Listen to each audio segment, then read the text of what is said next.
Milí posluchači, dobrý večer. Tady je čínský rozhlas pro vysílání. Ale si poslechněte podrobnější zprávy.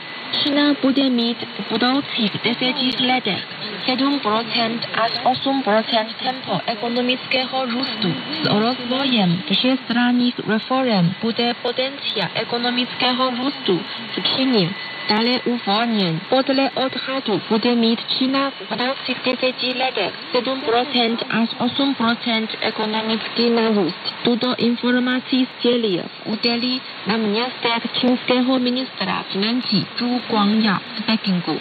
Zhu Guangyao řekl, že v rozvoji čínské ekonomiky ještě stále existují určité výzvy, včetně stínového bankovního systému, místní platformy financování, cen nemovitostí a dalších. Čína by měla přijmout vhodná opatření s cílem podporovat zdravý a udržitelný rozvoj ekonomiky. Na krátkodobé výkyvy v ekonomice nebude mít Čína rozsáhlý plán ekonomické stimulace, protože tento plán by sice stimuloval ekonomiku, ale měl by nepříznivý negativní vliv na dlouhodobý zdravý vývoj. Nejen Německo udržuje opatrný optimistický postoj ohledně ekonomického výhledu. V úterý se německá kancléřka Angela Merkelová v Berlíně setkala s předsedkyní MMF Christine Lagardeovou, předsedou Světové banky, Kimem Jongem, generálním tajemníkem WTO Robertem Alfredem, tajemníkem OECD Angelem Gurria, generálním tajemníkem MOP Mezinárodní organizace práce Gujem Liderem. Tyto představitelé vydali společné prohlášení, ve kterém vyjádřili opatrný optimistický postoj ohledně ekonomického výhledu. V prohlášení se uvádí, že i když se světový ekonomický rozvoj už značně zlepšil, ještě stále existuje dlouhá cesta k dosažení stabilního a udržitelného rozvoje.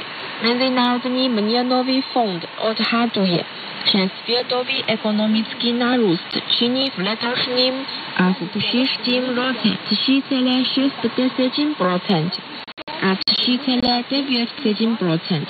WTO se domnívá, že světový obchod bude mít letos a v příštím roce a 5,3% nárůst. V současné situaci ještě existují některé výzvy, i když už investoři a domácnosti cítí opět důvěru ve finanční trhu. Vysoká míra nezaměstnanosti, nerovnost rozvoje a velký objem státního dluhu v rozvojových zemích stále budou mít negativní vliv na ekonomický výhled. Musí dojít ke zlepšení investic a vzdělání, podporovat se spravedlivost soutěže, snížit sociální nerovnost a posilovat reformy zdravotnictví a trhu práce. To je společný úkol rozvojových a rozvinutých zemí světa. Česko-čínská obchodní a kulturní komunikace vlije do bilaterálního rozvoje novou vitalitu. Náměstek českého ministra zahraničí, český národní koordinátor Martin Treba se včera v Pekingu zúčastnil 3. zasedání koordinátorů pro spolupráci mezi Čínou a středoevropskými a východoevropskými zeměmi. V interview s naším novinářem uvedl, že Česko a Čína mají mnoho společných projektů a zkušeností. Česko při diskuzích v různých rámcích sdílí s dalšími zeměmi tyto zkušenosti. Letos je 65. výročí navázání diplomatických vztahů mezi Čínou a Českou republikou.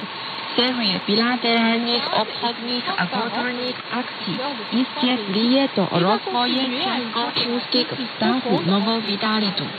Treba řekl, že České ministerstvo zahraničí si přeje, aby obě Obě strany vedly rozsáhlé dialogy a pomocí spolupráce v různých oblastech podporovali bilaterální vztahy.